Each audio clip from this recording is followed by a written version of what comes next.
남자친구가 1년 만에 처음으로 자기 엄마를 소개해줬어요. 저희 약혼 얘기를 하려고요. 그런데 그 식사 자리 뭔가 이상했습니다. 박성우와 1년 연애 끝에 그가 드디어 어머니를 설득해 저와 식사 자리를 마련했어요.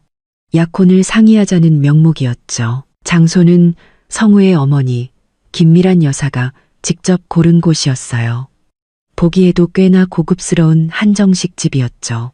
방 안에는 커다란 어항이 놓여 있었고 금빛 잉어 몇 마리가 그 안에서 유유히 헤엄치고 있었습니다. 김미란 여사는 보라색 원피스를 차려입고 머리는 곱게 파마를 한 모습이었어요.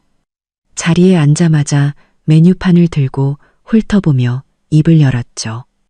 여기는 신선로가 그렇게 맛있다던데 구절판도 먹어봐야지. 귀한 거니까. 저는 옆에 앉아 물잔만 만지작거리며 어색하게 웃었습니다. 성우가 제 허벅지를 툭 치며 눈짓을 보냈어요. 신경 쓰지 말라는 뜻이었죠. 사실 저희 집 주방 이모님이 매일 끓여주시는 보양식에 비하면 아무것도 아니었지만 지금의 저는 평범한 집안의 하유정이니까요. 그저 웃으며 말할 수밖에 없었습니다. 어머님께서 주문하세요. 전 다 잘 먹어요. 잘 먹는다고 많이 먹으면 안 돼. 김미란 여사가 메뉴판을 내려놓고 저를 힐끗 쳐다봤습니다. 여자애는 기름진 거 너무 먹으면 나중에 애 낳기 힘들어. 저는 하마터면 손에 든 컵을 놓칠 뻔했습니다. 요즘 세상에 아직도 저런 말을 하는 사람이 있다니. 성우가 얼른 분위기를 수습했습니다. 엄마, 유정이 아직 어린데 그런 말씀을 왜 하세요? 그때 직원이 들어와 밑반찬을 놓기 시작했습니다. 아직 메인 요리가 나오기도 전인데 김미란 여사가 갑자기 창밖을 가리키며 눈을 빛냈습니다. 어머나, 맞은편에 있는 한복 가게가 세일하나 봐. 나 잠깐 구경 좀 하고 올게. 너희 먼저 먹고 있어. 성우가 자리에서 일어나며 말했습니다. 엄마, 제가 같이 가드릴게요. 아냐. 그녀는 손을 내저으며 가방을 들고 밖으로 나갔습니다.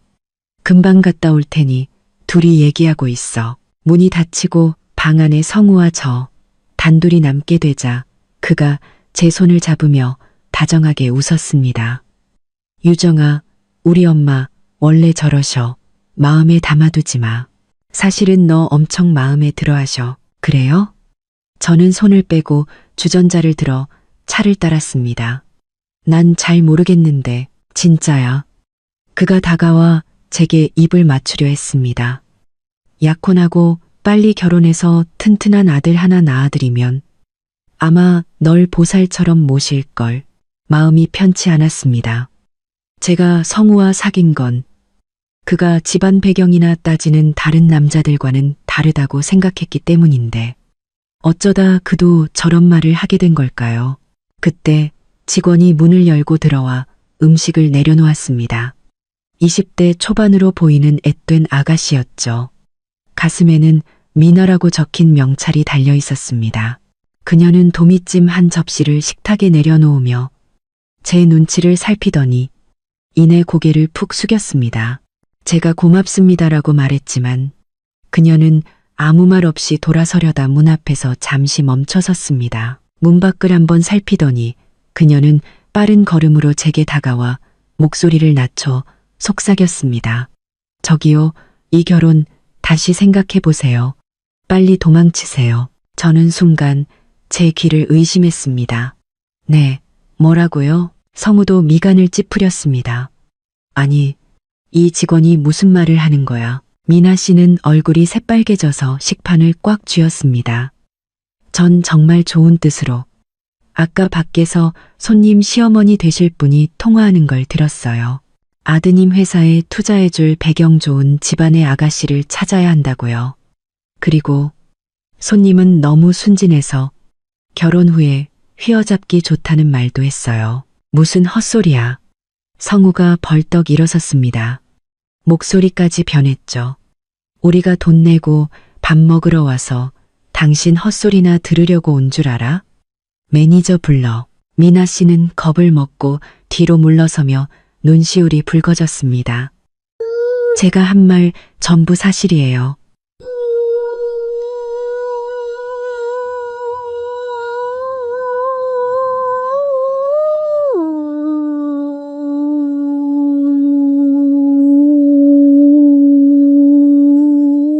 말이 채 끝나기도 전에 방문이 벌컥 열렸습니다. 쇼핑백을 든 김미란 여사가 들어오다 이 광경을 보고는 눈살을 찌푸렸습니다. 이게 다 무슨 일이니? 엄마, 이 직원이 미쳤나 봐. 여기서 계속 헛소리를 하고 있어. 성우가 미나 씨를 가리키며 말했습니다. 김미란 여사가 눈을 부릅뜨자 그 기세에 눌린 미나 씨는 입술을 파르르 떨었습니다.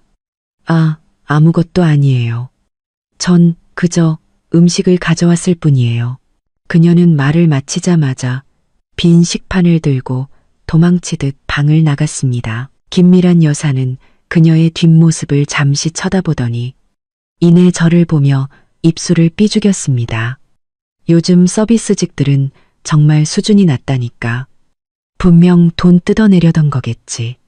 성우야, 신경 쓰지 말고 밥 먹자. 성우는 자리에 앉아 제게 생선살을 발라주었습니다. 유정아, 마음에 두지 마. 그냥 오해였을 거야. 하지만 저는 그릇에 담긴 생선살을 보며 입맛을 잃었습니다. 방금 미나 씨의 모습은 거짓말을 하는 것 같지 않았어요. 게다가 김미란 여사가 돌아온 타이밍도 너무 절묘했죠. 어머님, 아까 한복 구경하셨어요? 제가 고개를 들어 물었습니다. 김미란 여사는 젓가락으로 만두를 집으며 말했습니다. 마음에 드는 게 하나 있는데 좀 비싸더라고. 너희 약혼하면 성우한테 사달라고 해야지. 어머님, 금방 다녀오신다고 하지 않으셨어요? 왜 이렇게 오래 걸리셨어요? 제가 다시 묻자 그녀의 손이 순간 멈칫했습니다. 눈동자가 흔들렸죠. 아는 사람을 만나서 잠깐 얘기를 좀 하느라. 왜, 감시하는 거니? 아니에요. 저는 웃으며 말했습니다. 그냥 오늘따라 어머님 기분이 무척 좋아 보이셔서요. 그야 당연하지. 그녀는 젓가락을 내려놓고 저를 바라봤습니다. 곧 며느리가 생기는데 기분이 안 좋겠어? 유정아, 내가 한마디 할게. 여자는 결혼하면 가정에 충실해야 하는 거야. 특히 우리 집은 아이 키우는데 돈이 많이 드니까. 네가 하는 일이 너무 힘들면 그냥 그만두고 집에서 성우 뒷바라지나 하면서 빨리 애나 낳아. 그녀가 주절주절 늘어놓는 말을 저는 제대로 듣지 않았습니다. 머릿속에는 온통 아까 미나 씨가 했던 말뿐이었죠. 윤씨 아가씨, 투자, 휘어잡기 좋은. 이 단어들이 머릿속을 맴돌며 불길한 예감을 키웠습니다. 성우는 제 표정이 안 좋은 걸 눈치챘는지 식탁 밑으로 제 손을 툭툭 건드리며 걱정 말라는 눈빛을 보냈습니다. 저는 그를 무시하고 물잔을 들어 물을 마셨습니다. 차가운 물이 목을 타고 내려가자 정신이 번쩍 들었습니다. 미나 씨의 말이 사실이든 아니든 이 일은 분명 간단하지 않았습니다. 이 약혼 서두르면 안 되겠다는 생각이 들었죠. 저는 눈앞의 모즈를 바라봤습니다.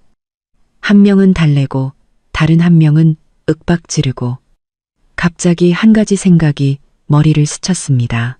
어쩌면 내가 직접 알아봐야 할지도 모른다고. 결혼은 평생이 걸린 문제니까 아무것도 모른 채 불길 속으로 뛰어들 수는 없었습니다. 그날 식사는 맛을 느낄 수 없었습니다.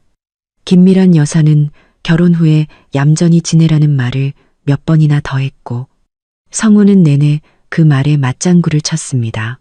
저는 별다른 대꾸 없이 눈앞의 나물만 깨작거렸습니다. 계산을 할 때 김미란 여사는 지갑을 꺼내 한참을 세더니 결국 성우가 카드를 꺼내 들었습니다. 그녀는 한술 더 떠 투덜거렸죠. 요즘 물가가 너무 비싸. 이 한 끼 식사비면 우리 집 일주일 식비는 되겠네. 저는 속으로 코웃음을 쳤습니다. 아까는 비싼 요리를 시킬 땐 언제고 식당을 나와 성우가 저를 집에 데려다 주겠다고 하자 김미란 여사가 손을 저었습니다. 너희 젊은이들끼리 데이트나 해. 난 택시 타고 가면 돼. 그녀는 의미심장한 눈빛으로 성우를 쳐다봤습니다. 차에 올라타자 성우가 제 손을 잡았습니다. 유정아, 아까 그 직원 말 진짜로 믿는 거 아니지? 우리 엄마 그런 분 아니야. 알아. 저는 손을 빼고 안전벨트를 맸습니다. 회사에 데려다 줘. 아직 할 일이 좀 남았어. 이렇게 늦게 무슨 회사야? 그가 미간을 찌푸렸습니다. 내일 하면 안 돼? 안 돼. 급한 일이야. 빨리 운전이나 해. 저는 창밖을 보며 말했습니다. 차가 출발하고 얼마 지나지 않아 저는 뒤를 돌아봤습니다. 김미란 여사는 택시를 잡지 않고 길가에 서서 누군가와 통화를 하고 있었습니다.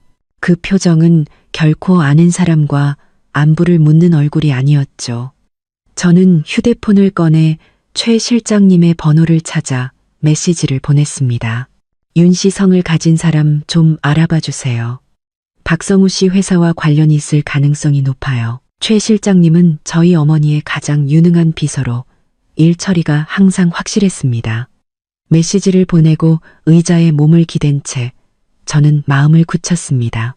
만약 미나 씨의 말이 사실이라면 이 박성훈의 가족 정말 보통이 아니었습니다. 하지만 감히 나 하유정을 상대로 사기를 치려 하다니 아직 멀었죠. 두고 봐. 도대체 무슨 꿍꿍이인지 내가 다 밝혀내고 말 테니까. 회사 건물 앞에 도착하자 성우가 따라 올라오려는 것을 제가 막았습니다. 정말 괜찮아. 나 혼자 올라갈게. 금방 끝나. 저는 안전벨트를 풀고 차문을 열었습니다. 그럼 밑에서 기다릴게. 그가 걱정스러운 눈빛으로 저를 바라봤습니다. 기다리지 마. 나 이따가 택시 타고 갈 거야. 저는 차문을 닫고 그에게 더 말할 기회를 주지 않은 채 회사 건물로 들어갔습니다. 사무실로 가지 않고 곧장 옥상 휴게실로 향했죠. 그곳은 어머니께서 저를 위해 특별히 마련해 주신 공간으로 평소에는 아무도 오지 않아 조용했습니다. 자리에 앉은 지 얼마 되지 않아 최 실장님에게서 메시지가 도착했습니다. 찾았습니다. 윤아라. 방식무역 사장의 딸로 최근 박성우 씨와 자주 만난 것으로 확인됩니다. 지난주에는 함께 비즈니스 파티에도 참석했습니다. 비즈니스 파티라는 네 글자를 보며 저는 화면을 손가락으로 톡톡 쳤습니다. 박성우는 지난주에 지방으로 출장을 간다고 했었는데 결국 다른 여자와 파티에 참석했던 거군요. 가슴이 답답해져 왔습니다. 휴대폰을 꺼내 성우와의 대화 기록을 다시 훑어봤습니다. 그가 보냈던 사랑해, 우리 결혼하면 같은 말들이 유난히 비수처럼 느껴졌습니다. 멍하니 있는데 휴대폰이 울렸습니다. 어머니였습니다. 유정아, 어디니? 어머니의 목소리 너머로 시끄러운 배경음이 들리는 걸 보니 파티에 계신 듯 했습니다. 회사에요. 그 박성우라는 애랑 같이 있는 거니? 어머니의 목소리에는 걱정이 묻어났습니다. 내가 몇 번이나 말했니? 그 녀석 믿을 만한 애 아니라고. 엄마, 저도 알아요. 저는 어머니의 말을 끊었습니다. 마침 그 얘기 하려고 했어요. 저는 식당에서 있었던 일, 직원의 경고와 김미란 여사의 이상한 행동까지 전부 말씀드렸습니다. 어머니는 잠시 침묵하시더니 입을 열었습니다. 그럴 줄 알았다. 그 집안 뭔가 이상했어. 지난번에 최 실장 시켜서 알아봤는데 박성우 회사 자금줄은 이미 오래전에 끊겼고 사채까지 끌어다 쓰고 있더구나. 너한테 접근한 것도 분명 꿍꿍이가 있을 거야. 저도 그렇게 생각해요. 하지만 아직 확실한 증거가 없어서 이대로 끝낼 수는 없어요. 어떻게 하고 싶은데 엄마가 도와줄게. 조금 더 지켜보려고요. 만약 정말 저를 속이려 한 거라면 반드시 대가를 치르게 할 거예요. 전화를 끊고 저는 심호흡을 했습니다. 마음속으로 계획을 세웠죠. 다음 날 저는 일부러 늦게 출근했습니다. 박성우의 회사 건물 아래에 있는 카페를 지나칠 때 예상대로 그의 차가 길가에 세워져 있었습니다. 저는 아는 척하지 않고 마스크를 쓴 채 창가 자리에 앉았습니다. 10분도 채 되지 않아 김미란 여사가 건물에서 나와 손에 서류 봉투를 든 채 성우의 차에 올라탔습니다. 두 사람은 차 안에서 한참 동안 이야기를 나눴고 김미란 여사는 흥분한 듯 차 시트를 손으로 내리치기도 했습니다. 잠시 후 하얀 원피스를 입은 여자가 그들 쪽으로 걸어왔습니다. 키가 크고 긴 머리를 한 세련된 모습이었죠. 그녀가 차창을 두드리자 성우는 황급히 내려 그녀를 위해 조수석 문을 열어주었습니다. 저는 몰래 휴대폰을 꺼내 그 장면을 몇 장 찍었습니다.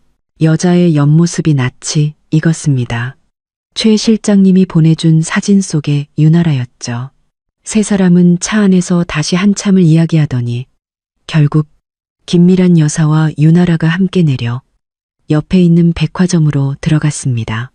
성우는 차를 몰고 떠났는데 방향을 보니 저희 회사 쪽으로 가는 듯 했습니다. 저는 차갑게 웃으며 계산을 하고 그들의 뒤를 쫓았습니다.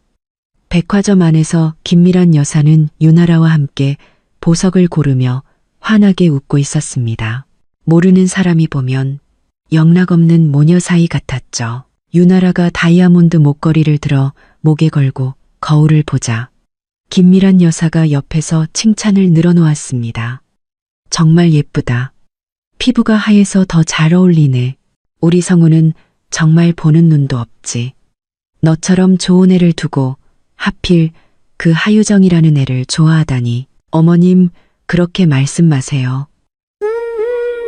유나라가 애교 섞인 목소리로 말했습니다. 성우 씨 마음속엔 아직 제가 있는걸요. 그리고 그 하유정이라는 애는 딱 봐도 평범한 애잖아요. 어떻게 저랑 비교가 되겠어요? 성우 씨가 걔랑 헤어지고 나면 우리는 그 뒤의 말은 잘 들리지 않았습니다. 그들이 피팅룸으로 들어갔기 때문이죠. 저는 숨어서 그들을 기다렸습니다. 마음속에서 분노가 치밀어 올랐습니다. 역시 그 직원의 말이 모두 사실이었군요. 이 모자는 정말 저를 바보로 알고 있었습니다. 30분쯤 지나자 두 사람은 양손 가득 쇼핑백을 들고 나왔습니다. 김미란 여사는 유나라에게 붉은 봉투를 건네며 말했습니다. 이건 내가 주는 작은 성이야. 너랑 성우일이 잘 되면 더 좋은 거 해줄게. 유나라는 웃으며 봉투를 받았습니다. 감사해요, 어머님. 그럼 하유정 씨는요? 걱정 마. 김미란 여사가 그녀의 손을 토닥였습니다. 나한테 다 방법이 있어. 걔는 순진에 빠져서 대충 둘러대면 알아서 물러날 거야. 걔가 떠나면 너는 바로 성우랑 결혼해서 애부터 낳아. 우리 집안은 이제 너만 믿는다. 두 사람은 웃으며 자리를 떴고 구석에 숨어있던 저를 발견하지 못했습니다. 저는 휴대폰을 쥔 손에 힘을 주었습니다. 손가락 마디가 하얗게 질릴 정도였죠. 그들은 단순히 성우와 저를 헤어지게 하려는 것뿐만 아니라 유나라를 이용해 아이까지 낳게 할 셈이었습니다. 정말 대단한 계획이었습니다. 회사로 돌아오자 예상대로 박성우가 건물 아래에서 저를 기다리고 있었습니다. 손에는 장미 꽃다발까지 들고 있었죠. 유정아, 왜 이렇게 늦게 왔어? 한참 기다렸잖아. 그가 웃으며 다가와 제 손을 잡으려 했습니다. 저는 한 걸음 뒤로 물러서며 그의 꽃을 받지 않았습니다. 몸이 좀 안 좋아서 올라가서 좀 쉬어야겠어. 어디가 안 좋은데? 그가 미간을 찌푸렸습니다. 병원 가볼까? 아니, 괜찮아. 어제 잠을 좀 설쳐서 그런가 봐. 근데 오전에 어디 갔었어? 전화했는데 안 받던데. 그의 눈빛이 순간 흔들렸습니다. 아, 고객 만나고 있었어.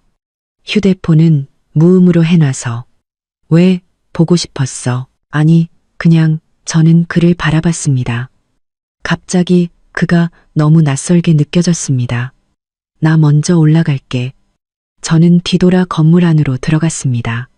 박성우는 장미 꽃다발을 든 채 그 자리에 서 있었고 그 모습이 유난히 눈에 거슬렸습니다. 점심시간에 최 실장님에게서 메시지가 왔습니다. 박성우의 회사가 사채를 썼고 어제 김미란 여사가 유나라를 찾아간 것은 유나라의 집안의 빚을 갚아달라고 부탁하기 위해서였다는 내용이었습니다. 조건은 박성우가 유나라와 결혼하는 것이었고 유나라의 아버지도 동의했지만 박성우가 먼저 저와 깨끗하게 헤어져야 한다는 조건을 달았다고 합니다. 최 실장님은 덧붙였습니다.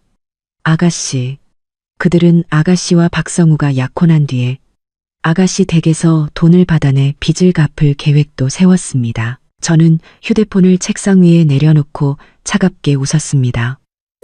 정말 탐욕스러운 사람들이었습니다. 나 하유정을 만만하게 본 모양이죠. 오후에 박성우에게서 다시 메시지가 왔습니다. 저녁에 영화를 보러 가자는 내용이었습니다. 우리가 만난 지 1주년이 되는 날을 기념하자면서요. 저는 메시지를 보며 답장했습니다. 좋아. 그런데 너희 어머니도 같이 모시고 가자. 다 같이 보면 더 좋잖아. 그는 곧바로 답장을 보냈습니다. 엄마한테 물어볼게. 몇 분 후 그에게서 다시 메시지가 왔습니다. 엄마가 몸이 좀 안 좋으셔서 못 가시겠대. 우리 둘이 가자. 저는 웃었습니다. 몸이 안 좋다고요? 아마 유나라와 저를 어떻게 속일지 계획을 짜느라 바쁘겠죠. 저녁에 저는 일부러 예쁘게 꾸미고 박성우가 가장 좋아하는 향수를 뿌렸습니다. 그가 저를 데리러 왔을 때 그의 눈은 휘둥그레졌습니다. 유정아, 오늘 정말 예쁘다. 그가 웃으며 말했습니다. 그래? 이따 영화 볼 때도 그렇게 집중해서 봐줬으면 좋겠네. 저는 그의 팔짱을 꼈습니다. 영화가 반쯤 상영되었을 때 저는 화장실에 간다는 핑계를 대고 나와 휴대폰을 꺼내 최 실장님이 보내준 영상을 틀었습니다. 영상 속에는 김미란 여사와 유나라가 영화관 입구에 있는 카페에 앉아 있었습니다. 손에는 제 사진을 들고 있었죠. 김미란 여사가 말했습니다. 걱정 마. 성우가 걔를 아주 꽉 잡고 있으니까. 약혼만 하면 바로 걔네 부모님한테 돈 달라고 할 거야. 저는 영상을 끄고 심호흡을 했습니다. 증거는 충분했습니다.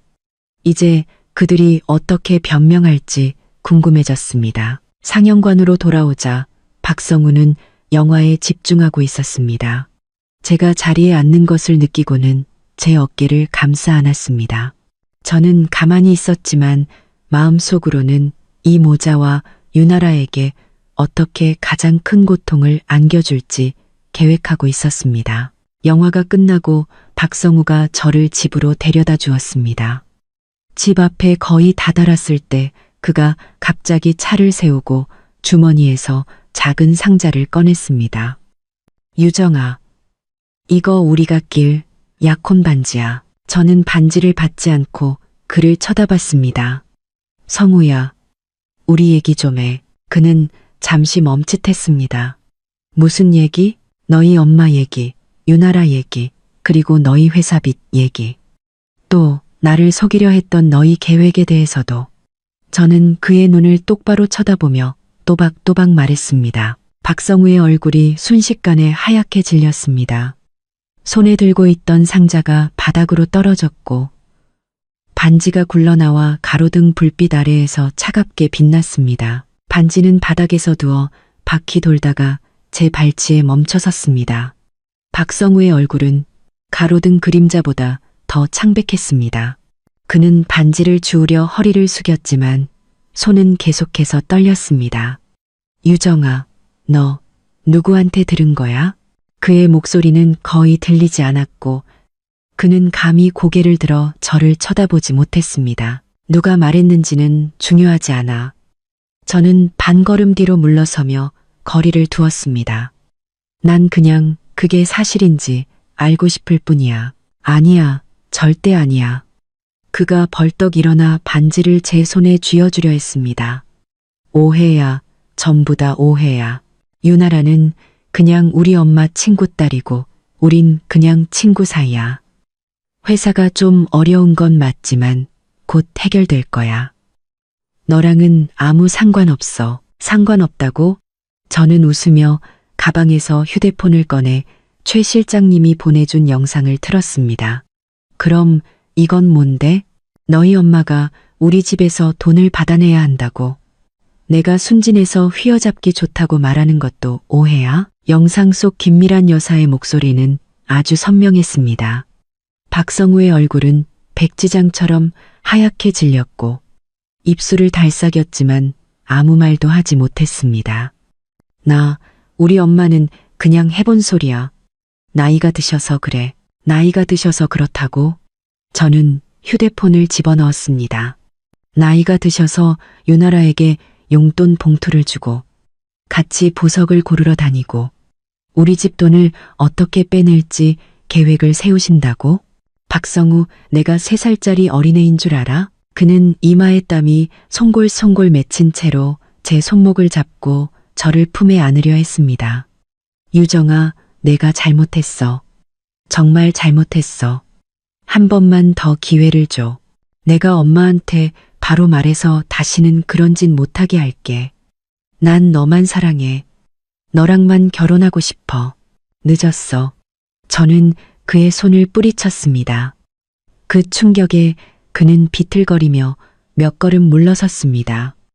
박성우, 우리 끝났어. 저는 그 말을 남기고 뒤도 돌아보지 않고 걸었습니다. 등 뒤에서 그의 다급한 외침과 함께 반지가 다시 바닥에 떨어지는 소리가 들렸습니다. 마치 우리의 관계가 산산조각 나는 소리 같았죠. 다음 날 아침 저는 전화벨 소리에 잠에서 깼습니다. 박성우의 아버지 박명원 씨였습니다. 그는 아주 온화한 목소리로 저를 집에 초대하고 싶다고 말했습니다. 김미란 여사가 제게 사과할 기회를 달라는 것이었죠. 유정아, 우리 다 한 가족이 될 사람들인데 오해가 있으면 만나서 풀어야지. 그가 한숨을 쉬며 말했습니다. 미란이가 성격이 좀 급해서 그렇지 나쁜 사람은 아니야. 아저씨, 저 성우 씨랑 이미 헤어졌어요. 식사는 안 해도 될 것 같아요. 헤어지다니 어떻게 그렇게 쉽게 헤어질 수가 있어. 박명원 씨의 목소리가 갑자기 높아졌습니다. 너희 약혼까지 하기로 했는데 소문나면 어쩌려고 그래. 저는 그의 말이 끝나기도 전에 전화를 끊고 번호를 차단했습니다. 10분도 채 되지 않아 초인종이 울렸습니다. 현관문 렌즈로 밖을 보니 김미란 여사가 과일 바구니를 들고 가식적인 미소를 지으며 서 있었습니다. 저는 문을 열지 않고 문 너머로 물었습니다. 무슨 일이세요? 유정아, 문 좀 열어줘. 내가 들어갈게. 그녀가 문을 두드리며 말했습니다. 어제는 내가 잘못했어. 내가 사과할게. 됐어요. 저 박성우 씨랑 끝났으니까 그냥 돌아가세요. 끝나다니 누가 끝났대. 그녀의 목소리가 갑자기 날카로워졌습니다. 너 우리 성우랑 잘 거 다 자놓고 이제 와서 끝내? 우리 집안이 우스워 보여? 저는 문고리를 쥔 손에 힘을 주었습니다. 분노가 치밀어 올랐습니다. 말씀 좀 가려서 하세요. 뭘 자요? 우린 진지하게 만났고 안 맞아서 헤어지는 거예요. 아줌마처럼 더러운 생각이나 하는 사람인 줄 아세요? 내가 더럽다고? 그녀가 문 밖에서 발을 구르며 소리쳤습니다. 내가 보기엔 너야말로 돈 많은 남자 만나서 우리 성우 차버리려는 거겠지. 하유정, 내가 똑똑히 말해두는데 헤어지고 싶으면 위자료로 5천만 원 내놔. 안 그러면 네 회사에 쳐들어가서 네가 얼마나 문란한 여자인지 다 까발릴 거야. 정말 기가 막혔습니다. 저는 차갑게 웃으며 말했습니다. 마음대로 하세요. 가서 사람들한테 다 말하세요. 가서 당신 내 모자가 어떻게 나를 속이려 했는지, 어떻게 나랑 결혼 준비를 하면서 다른 여자랑 바람을 피웠는지. 나한테는 녹음 파일도 있고 영상도 있으니까 누가 더 망신을 당할지 한번 해보자고요. 문 밖이 갑자기 조용해졌습니다. 제 말에 겁을 먹은 모양이었죠. 잠시 후 박성우의 기운 없는 목소리가 들렸습니다. 유정아, 우리 엄마한테 그러지 마. 우리 다시 얘기 좀 하자. 할 얘기 없어. 그리고 너희 엄마 단속이나 잘해. 다시는 나 찾아오지 말라고 해. 안 그러면 가만 안 있을 거야. 그들이 욕설을 내뱉으며 떠나는 소리를 듣고 나서야 저는 안도의 한숨을 내쉬었습니다. 등은 이미 땀으로 축축했습니다. 어머니께 전화를 드리려 휴대폰을 들었는데 박성우의 사촌 동생이라는 여자에게서 메시지가 와 있었습니다. 가족단체 채팅방 캡처 사진이었죠. 그 안에서 그녀는 제가 돈 많은 남자를 만나 박성우를 찾다고 말하고 있었고 다른 친척들은 박씨 집안을 위해 복수해야 한다며 거들고 있었습니다. 저는 그 캡처 사진을 박성우에게 바로 보냈습니다. 이게 네가 말하는 진심이야? 그는 곧바로 답장했습니다. 내가 시킨 거 아니야. 지금 당장 지우라고 할게. 하지만 30분이 지나도 단체 채팅방의 메시지는 그대로였고 오히려 그의 사촌 동생은 제가 사생활이 문란하고 예전에 낙태한 적이 있어서 임신도 못한다는 말까지 퍼뜨리고 있었습니다. 아마 김미란 여사가 시킨 말이겠죠. 저는 그 더러운 글자들을 보며 역겨움을 느꼈습니다. 마침 최 실장님에게서 전화가 걸려왔습니다. 아가씨, 제가 처리할까요? 아니요, 괜찮아요. 저는 심호흡을 했습니다. 그냥 내버려 두세요. 일이 커지면 커질수록 좋으니까요. 오후에 회사에 출근하자마자 저는 동료들에게 둘러싸였습니다. 모두 이상한 눈초리로 저를 쳐다봤죠. 안내 데스크 직원이 제게 몰래 쪽지를 건네주었습니다. 박성우의 사촌 동생이 인쇄해서 회사 곳곳에 붙여놓은 하유정 고발문이었습니다. 내용은 흑백을 뒤바꾼 헛소리뿐이었죠. 저는 그 종이를 구겨 쓰레기통에 던져버리고 허리를 꼿꼿이 편 채 엘리베이터로 향했습니다. 미친 개는 짖으라고 하죠. 어차피 곧 짖지도 못하게 될 테니까요. 자리에 앉자마자 박성우에게서 전화가 빗발쳤습니다. 저는 휴대폰을 꺼버렸습니다. 하지만 30분도 채 되지 않아 안내 데스크에서 곤란한 목소리로 전화가 왔습니다.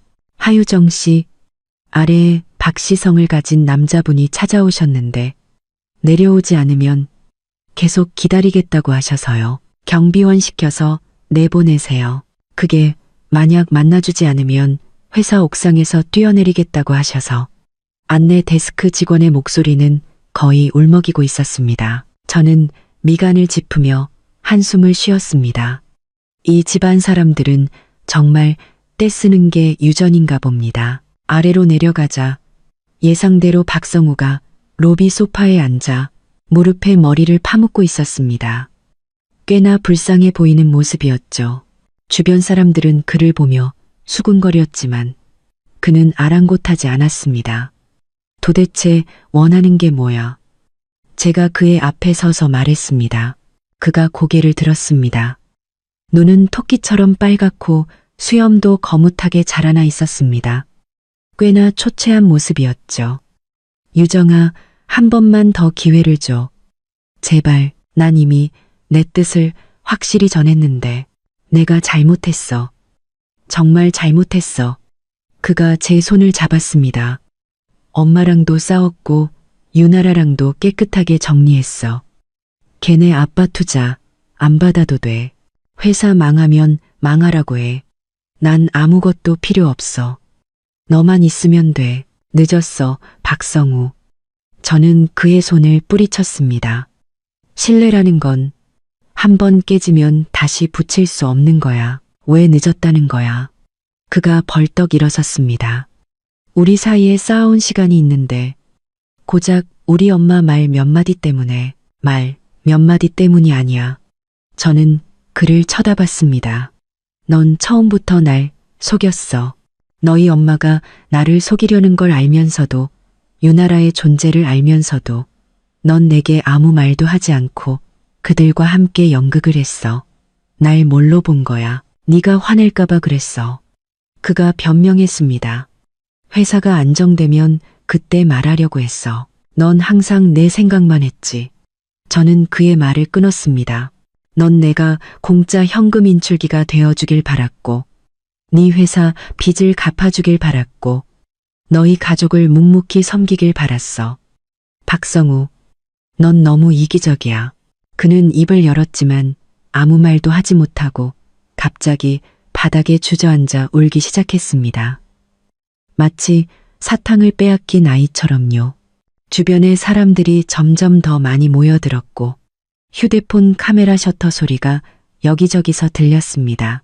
일어나 저는 미간을 찌푸렸습니다. 여기서 창피하게 굴지 마. 싫어. 그가 제 다리를 붙잡았습니다. 네가 용서해주지 않으면 안 일어날 거야. 정말이지. 지긋지긋했습니다. 경비원을 부르려는데 휴대폰이 울렸습니다. 이선우 씨였습니다. 그는 저희 회사와 협력하는 건축가로 어제 막 만났던 사이였죠. 하유정 씨, 혹시 잠깐 내려와 주실 수 있나요? 회사 아래인데 리조트 설계 도면에 문제가 좀 있어서 상의하고 싶어서요. 저 지금 아래에 있어요. 어디세요? 로비 입구요. 아, 보이네요. 고개를 들자 이선우 씨가 회전문 옆에 서 있었습니다. 회색 트렌치 코트를 입고 손에는 서류철을 들고 있었죠. 그는 차분한 눈빛으로 이쪽을 바라보고 있었습니다. 그가 다가와 자연스럽게 제 옆에 서서 박성우에게 말했습니다. 선생님, 여성을 이렇게 괴롭히는 건 좀 보기 안 좋네요. 박성우가 그를 노려봤습니다.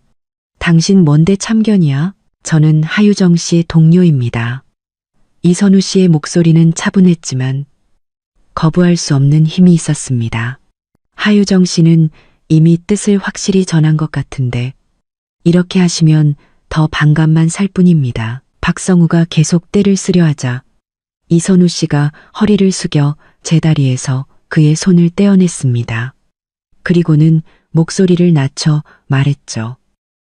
방금 경비원들이 오는 걸 본 것 같은데 끌려나가고 싶으신가요? 박성우는 그 말에 약점이 찔렸는지 더 이상 버티지 않았습니다.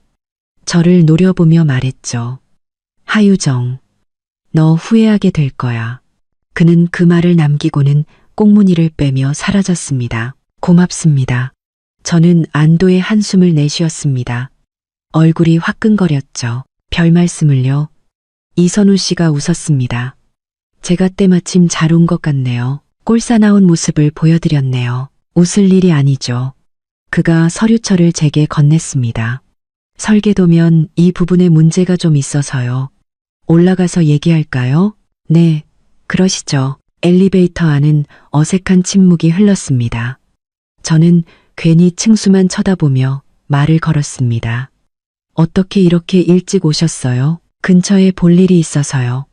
그가 저를 보며 물었습니다. 아까 그분 남자친구세요? 전 남자친구예요. 저는 씁쓸하게 웃었습니다. 이미 헤어졌어요. 엘리베이터 문이 열리자 그는 먼저 타세요라는 제스처를 취하며 더 이상 묻지 않고 설계도면에 대한 이야기를 시작했습니다. 일에 집중하는 그의 모습은 꽤 멋있었습니다. 논리 정연하고 견해도 독특했죠. 그의 말은 금세 제 마음속에 번뇌를 잊게 해주었습니다. 일 이야기가 끝나자 그가 서류철을 덮으며 말했습니다. 사실 아까 아래에서 몇 마디 들었는데 그분 댁에서 유정 씨를 별로 마음에 안 들어 하는 것 같더군요. 저는 그가 이런 질문을 할 줄 몰라 잠시 멈칫했습니다. 마음에 안 든다기보다는 그냥 오해가 좀 있었어요. 오해는 보통 핑계일 뿐이죠. 그가 진심 어린 눈빛으로 저를 바라봤습니다. 정말로 당신을 아끼는 사람은 당신을 지켜주지 상처받게 내버려 두지 않아요. 그의 말은 제 마음속에 작은 파문을 일으켰습니다. 맞아요. 정말로 나를 아끼는 사람이라면 어떻게 내가 그의 가족에게 속고 상처받는 것을 보고만 있을 수 있을까요? 이선우 씨를 배웅하고 저는 창밖을 보며 문득 깨달았습니다. 예전에는 박성우에게도 사정이 있을 거라고 한 번 더 기회를 줘야 한다고 생각했지만 그건 모두 자기 기만이었습니다. 그는 사정이 있었던 게 아니라 그냥 저를 아끼지 않았던 겁니다. 휴대폰을 켜자 박성우에게서 온 메시지가 쏟아져 들어왔습니다. 사과와 맹세가 가득했죠. 사촌 동생을 혼냈고 가족단체 채팅방도 없앴으니 마지막으로 한 번만 더 기회를 달라고 애원하고 있었습니다. 저는 그의 번호를 차단했습니다. 그의 아버지와 사촌 동생의 번호까지 하나도 남김없이요. 그렇게 하고 나니 마음이 한결 가벼워졌습니다. 마치 오랫동안 묵혀두었던 젖은 걸레를 버린 것처럼 신선한 공기를 마실 수 있게 된 기분이었습니다. 물을 한 잔 마시려는데 최 실장님에게서 메시지가 왔습니다. 아가씨, 김미란 여사가 유나라를 데리고 아가씨 회사로 갔습니다.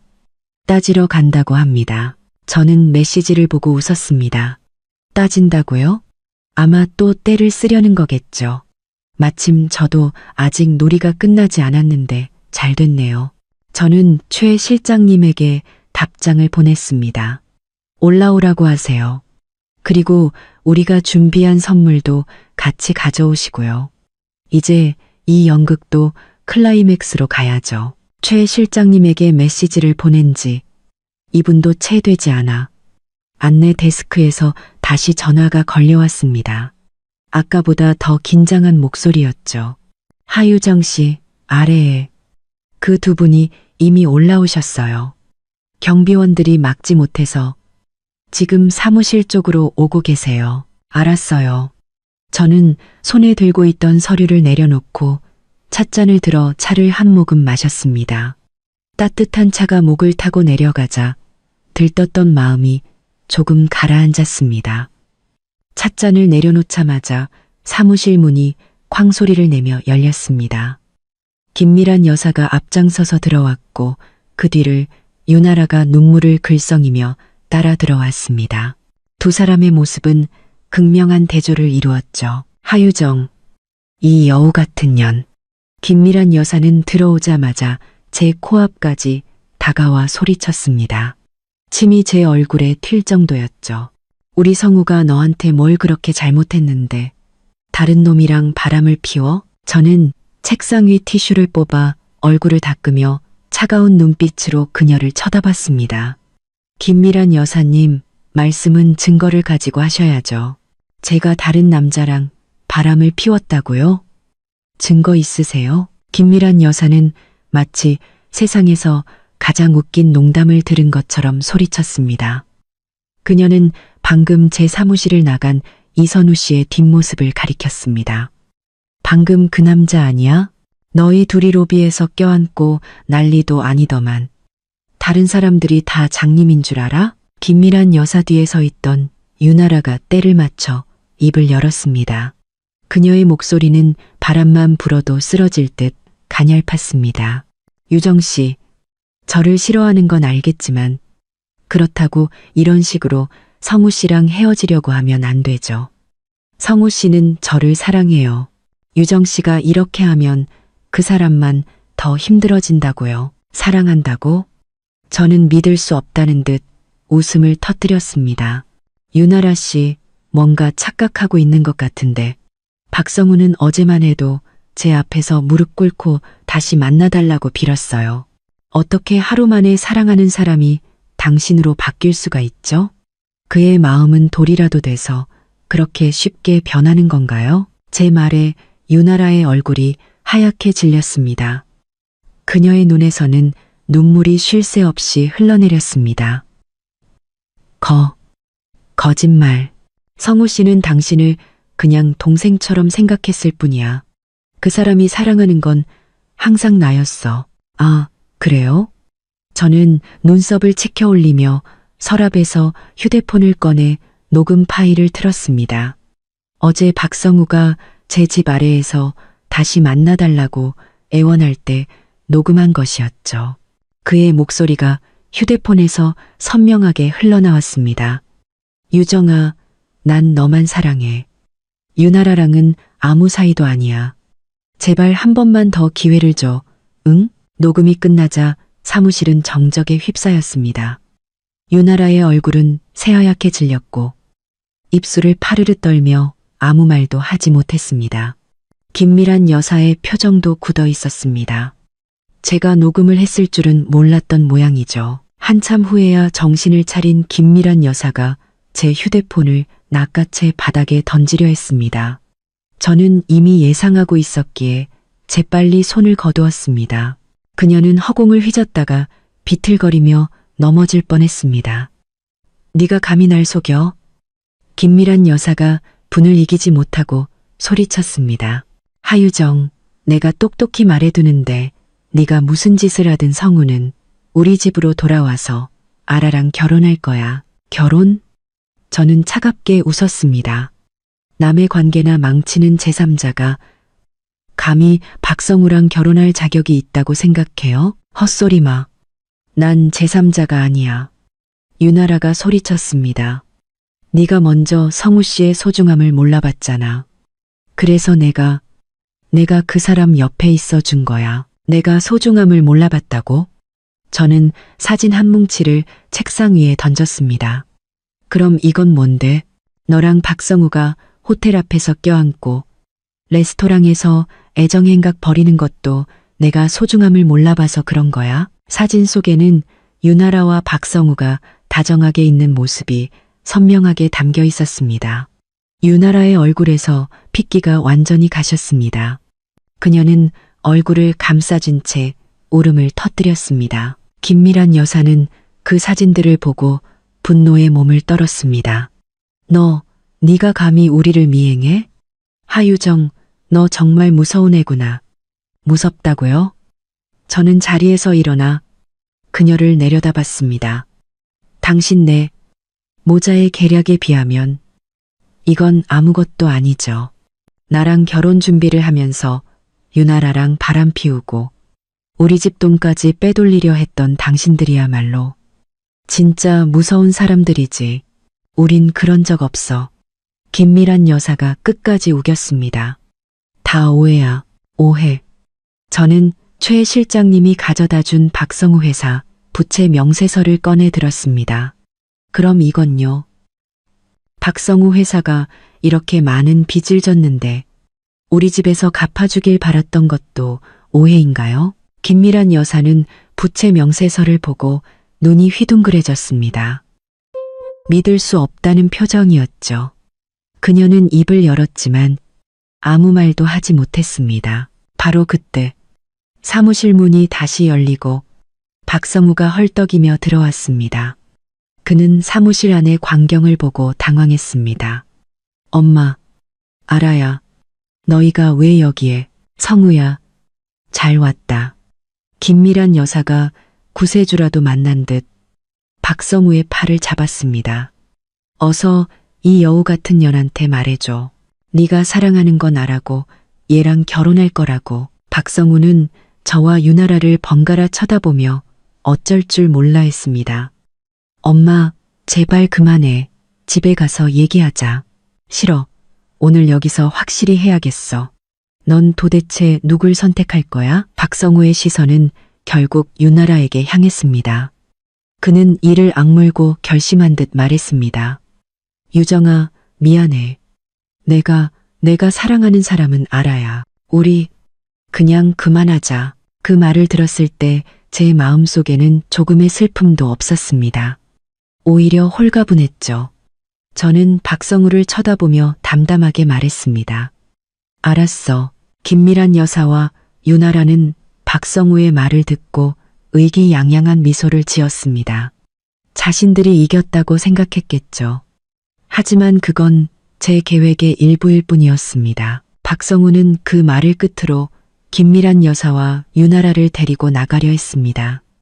제가 그들을 막아섰습니다. 잠깐, 아직 얘기 안 끝났어.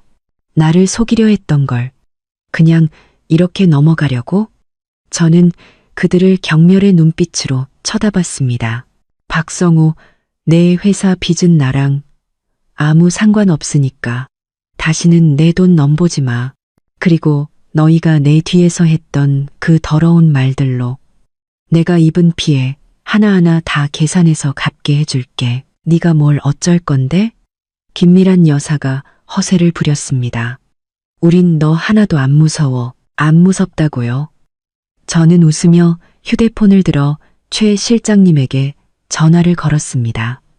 최 실장님, 그 서류들 좀 가져다 주세요. 얼마 지나지 않아 최 실장님이 서류 봉투를 들고 들어왔습니다.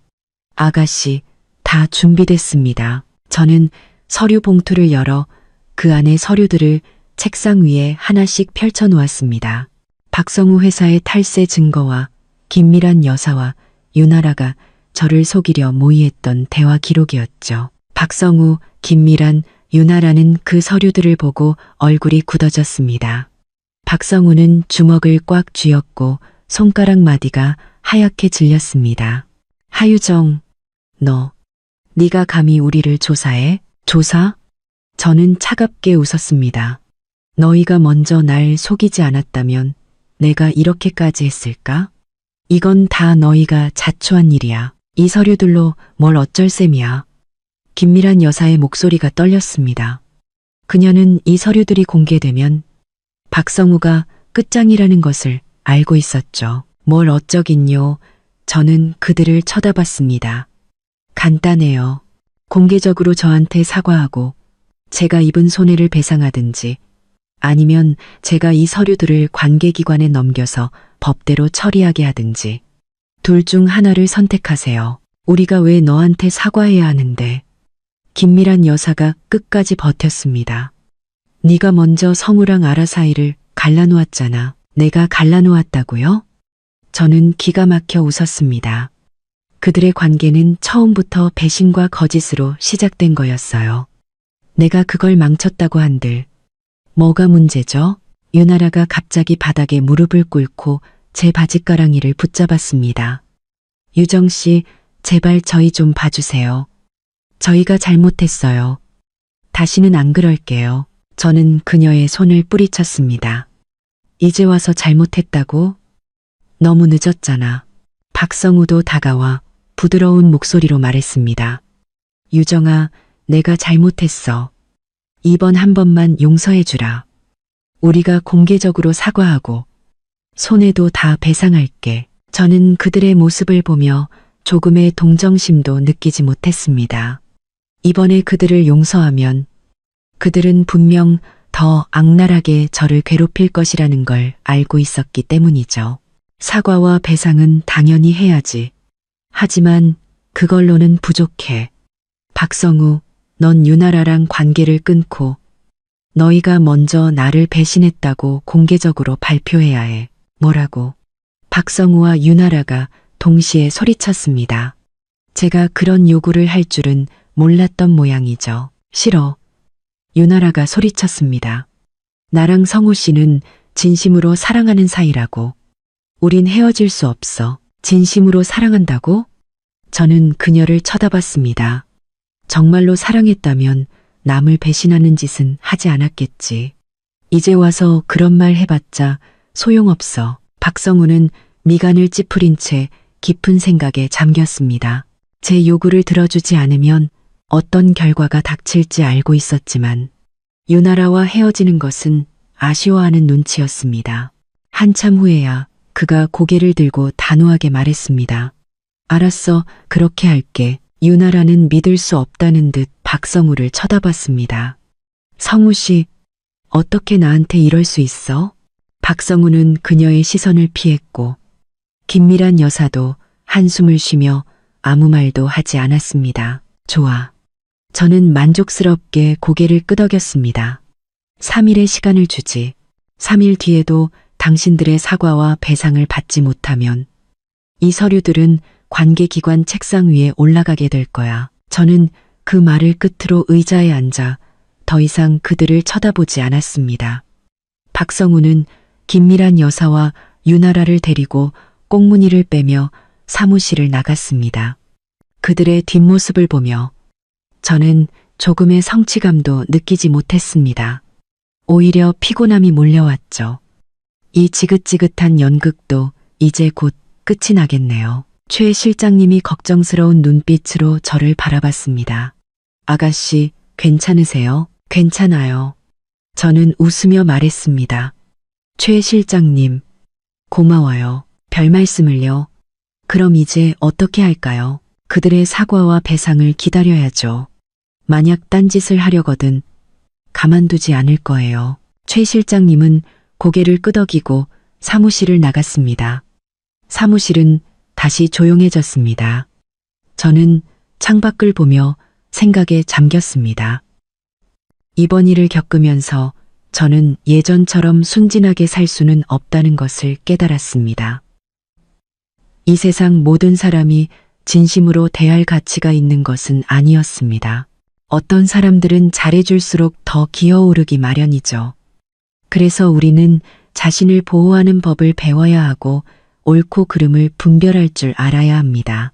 가치 없는 사람들에게는 용감하게 아니오라고 말할 수 있어야 합니다. 그래야만 이 복잡한 세상에서 더 잘 살아남을 수 있으니까요. 3일은 금방 지나갔습니다. 그동안 박성훈의 가족에게서는 아무런 연락도 없었습니다. 그들이 딴 마음을 품고 있다는 것을 직감했죠. 저는 휴대폰을 들어 관계기관에 전화를 걸었습니다.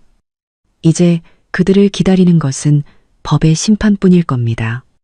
그리고 저 또한 새로운 삶을 시작할 거고요. 관계기관에 전화를 끊고 저는 의자에 몸을 기댄 채 천장을 멍하니 쳐다봤습니다.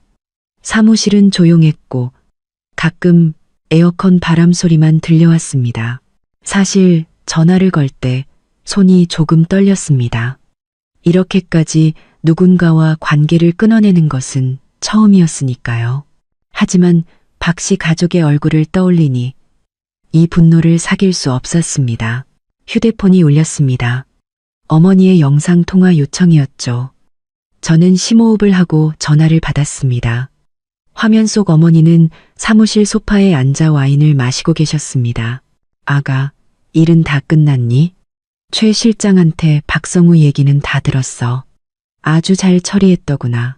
최 실장님이 다 말씀드렸어요. 그럼 네가 하는 일을 내가 모를 줄 알았어? 네가 박성우랑 사귀기 시작한 첫날부터 최 실장 시켜서 다 지켜보고 있었어. 엄마, 전 그냥 우리 집 돈을 보지 않고 저라는 사람 자체를 좋아해 줄 사람을 만나고 싶었어요. 알아, 이 바보 같은 딸아. 어머니가 한숨을 쉬었습니다. 세상에 좋은 남자는 많지만 박성우는 절대 아니야. 그 녀석 너랑 처음 데이트할 때부터 네 SNS를 뒤져서 집안 배경을 조사했어. 그런 놈을 어떻게 믿니? 저는 아무 말도 할 수 없었습니다. 어머니는 이미 모든 것을 알고 계셨지만 제가 스스로 깨닫기를 기다려주신 거였습니다. 그럼 왜 진작 말씀 안 해주셨어요? 내가 말한다고 네가 들었겠니? 그때 네 눈에는 박성우밖에 안 보였잖아. 넘어져 봐야 아픈 줄 알고 나쁜 놈을 만나봐야 좋은 남자가 어떤 사람인지 알게 되는 거야. 어머니의 말씀은 틀린 게 하나도 없었습니다. 그럼 이제 어떡하죠? 제가 그 사람 회사 탈세 증거를 넘겼는데 너무 심했나요? 심하다고? 어머니의 눈빛이 날카로워졌습니다.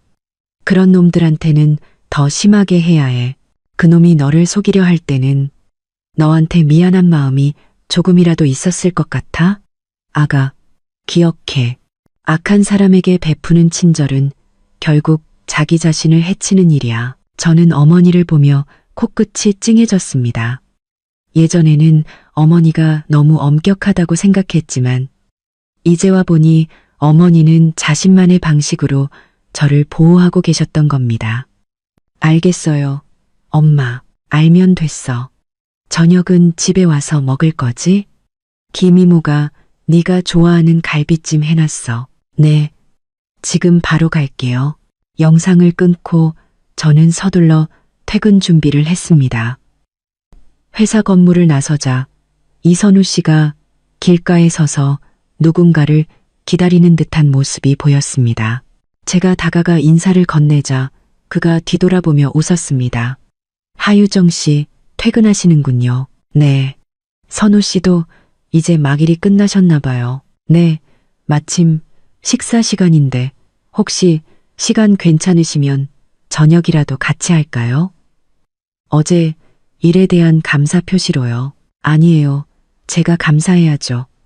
하지만 저녁은 좀 어려울 것 같아요. 엄마가 집에서 기다리셔서요. 아, 그러시군요. 그가 아쉬운 표정을 짓다가 이내 다시 웃었습니다.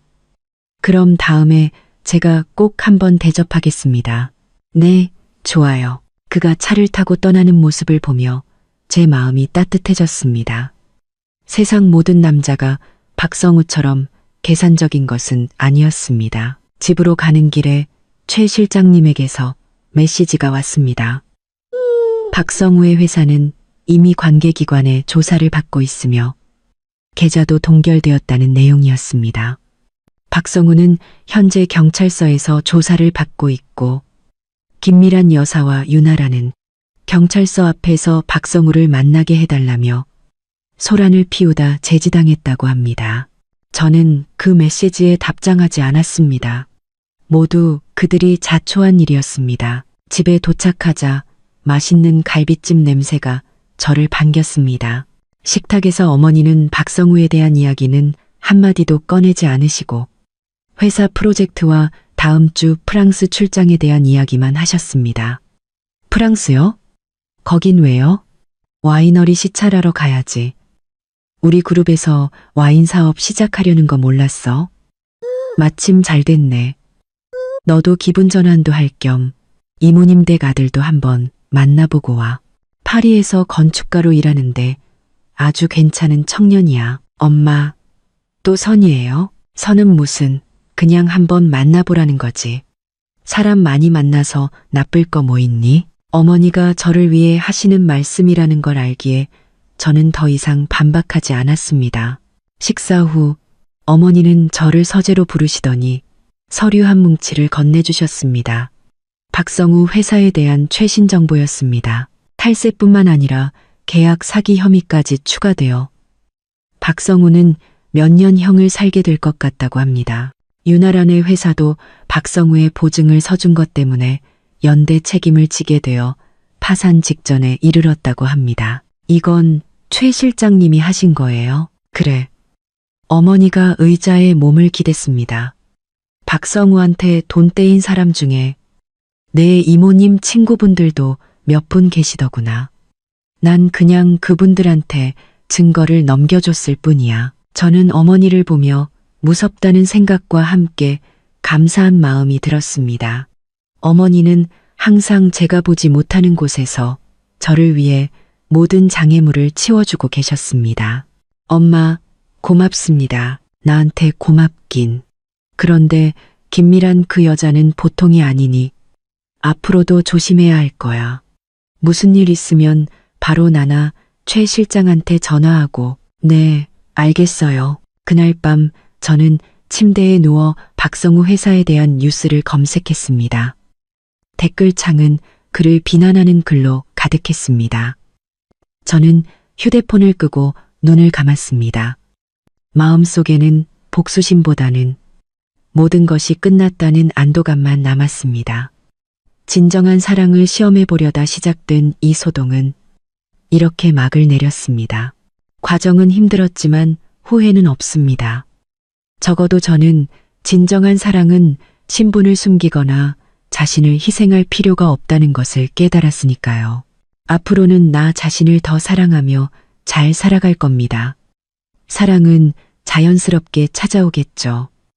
어쩌면 바로 다음 모퉁이에서 그 사람을 만나게 될지도 모르니까요. 어머니의 예상대로 박성우가 구치소에 수감된 지 3일째 되던 날, 김미란 여사가 박명원 씨와 박성우의 사촌 동생을 데리고 저희 회사 아래로 찾아왔습니다. 이번에는 안으로 들어오지 않고 로비 입구에서 하유정은 사기꾼, 내 아들을 돌려내라고 적힌 피켓을 들고 시위를 벌였습니다. 김미란 여사는 바닥에 주저앉아 통곡했고 박명원 씨는 한숨만 쉬었으며 사촌 동생은 휴대폰으로 그 장면을 촬영하며 인터넷에 퍼뜨려달라고 소리쳤습니다. 그 소란에 저는 중요한 화상회의에 집중할 수 없었습니다. 결국 최 실장님을 불러 상황을 처리해달라고 부탁했습니다. 창밖으로 보니 최 실장님이 저희 집 경호원 4명을 데리고 그들 앞에 섰습니다. 경호원들은 아무 말 없이 그들을 쳐다보기만 했는데도 주변에 모여들었던 구경꾼들은 슬금슬금 흩어지기 시작했습니다. 최 실장님이 김미란 여사에게 무언가 말하자 그녀의 울음소리가 뚝 그쳤습니다.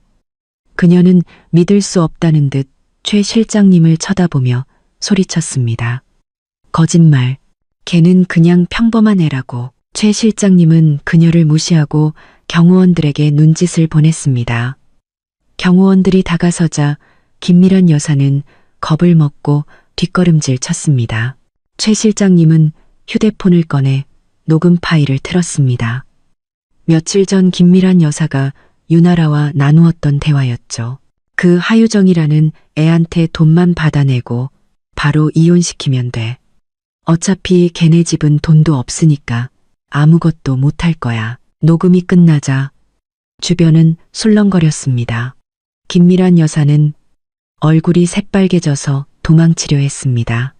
최 실장님이 그녀를 불러 세웠습니다. 박 여사님, 들고 계신 피켓은 이제 그만 치우시죠.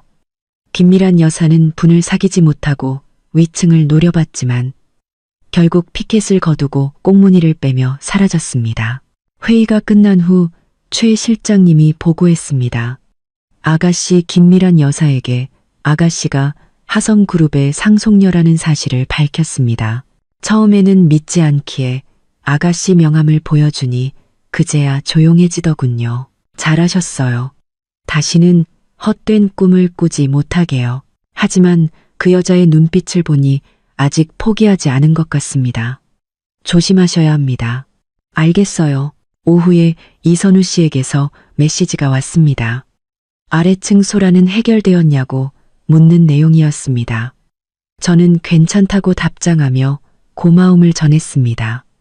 그는 곧바로 저녁 식사를 제안했고 저는 어머니의 조언을 떠올리며 그의 제안을 수락했습니다. 그날 저녁 우리는 새로 생긴 일식집에서 즐거운 시간을 보냈습니다. 그는 박성우에 대해 꼬치꼬치 묻지 않고 과거는 과거일 뿐 앞으로가 중요하다고 말해주었습니다.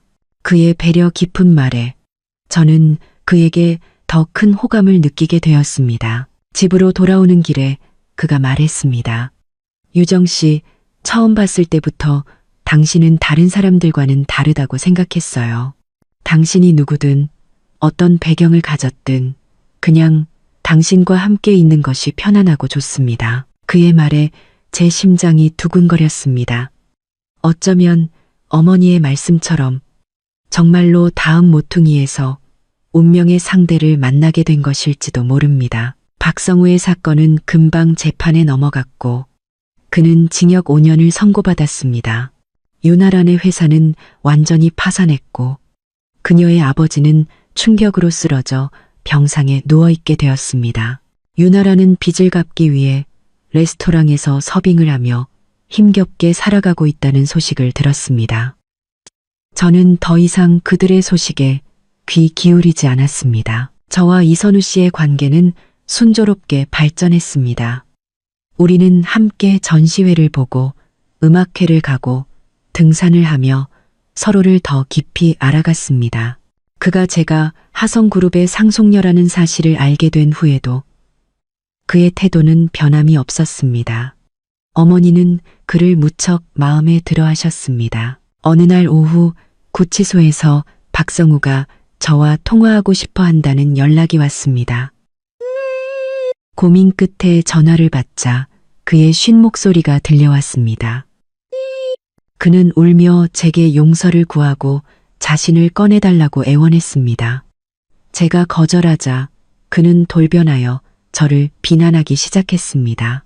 제가 처음부터 그의 회사가 어렵다는 것을 알고 그를 비웃기 위해 접근한 것이라고 소리쳤습니다. 저는 그의 말에 더 이상 대꾸할 가치를 느끼지 못하고 전화를 끊었습니다. 그날 저녁 이선우 씨와 식사를 하며 그 일을 털어놓자 그는 그런 사람은 상대할수록 더 기어오른다며 저를 위로해 주었습니다. 그의 따뜻한 말에 제 마음속의 분노는 눈 녹듯 사라졌습니다. 박성훈의 가족은 결국 자신들의 탐욕으로 인해 몰락했습니다. 김미란 여사는 아들에게 버림받고 박명원 씨는 공사장에서 일하다 다리를 다쳤으며 박소문은 온갖 꾸준 일을 전전하고 있었습니다. 그들의 불행은 모두 자업자득이었습니다. 저와 이선우 씨는 마침내 약혼을 했고 결혼을 준비하고 있습니다. 가끔 박성훈의 가족의 소식을 들을 때면 저는 더 이상 아무런 감정도 느끼지 못합니다. 그저 그들의 이야기를 통해 인생의 교훈을 얻을 뿐입니다. 저는 이제 압니다. 진정한 사랑은 신분이나 배경을 따지지 않는다는 것을요. 그리고 진정한 행복은 나를 사랑해주는 사람을 찾는 것이 아니라 나를 이해하고 존중하며 아껴주는 사람과 함께 평범하지만 따뜻한 일상을 만들어가는 것이라는 것을요. 이선우 씨가 바로 그런 사람입니다. 며칠 전 거리에서 전단지를 돌리고 있는 박소문을 우연히 마주쳤습니다. 그는 저를 보고 황급히 고개를 숙였습니다. 저는 아무 말 없이 이선우 씨의 손을 잡고 그를 지나쳐갔습니다. 인생은 선택의 연속이고 한 번의 잘못된 선택이 돌이킬 수 없는 결과를 낳을 수도 있다는 것을 저는 그들의 모습을 통해 다시 한번 깨달았습니다. 이제 저는 과거의 상처에서 완전히 벗어나 현재의 행복을 만끽하고 있습니다. 곁에는 저를 아껴주는 가족과 저를 진심으로 사랑해주는 이선우 씨가 있습니다. 그리고 곧 저희의 사랑의 결실인 아이도 태어날 겁니다. 이 모든 행복은 제가 올바른 길을 선택하고 올바른 사람을 만났기 때문에 가능한 것이었습니다. 그러니 여러분도 어떤 어려움에 부딪히더라도 결코 좌절하지 마세요. 잘못된 길을 가고 있다면 언제든 되돌아오면 됩니다. 자신을 사랑하고 자신의 삶을 소중히 여기다 보면 언젠가는 분명 당신에게도 운명의 상대가 나타나 당신이 꿈꾸던 삶을 살게 될 겁니다. 저처럼요. 저와 이선우 씨의 약혼식 날 김미란 여사가 식장 앞에서 소란을 피우다 실신하여 병원으로 실려갔다는 소식을 들었습니다. 저는 더 이상 그녀의 일에 신경 쓰지 않고 이선우 씨와 함께 하객들을 맞이했습니다. 예전에는 복수가 가장 통쾌한 일이라고 생각했지만 이제는 압니다. 진정한 복수는 나를 상처 준 사람이 얼마나 불행해지는지를 지켜보는 것이 아니라 내가 얼마나 행복해지는지를 보여주는 것이라는 것을요. 약혼 후 저는 이선우 씨와 평범하지만 행복한 나날을 보내고 있습니다. 과거의 아픔은 모두 잊었고 이제는 미래를 향해 나아갈 뿐입니다. 이 모든 것이 마치 꿈만 같습니다.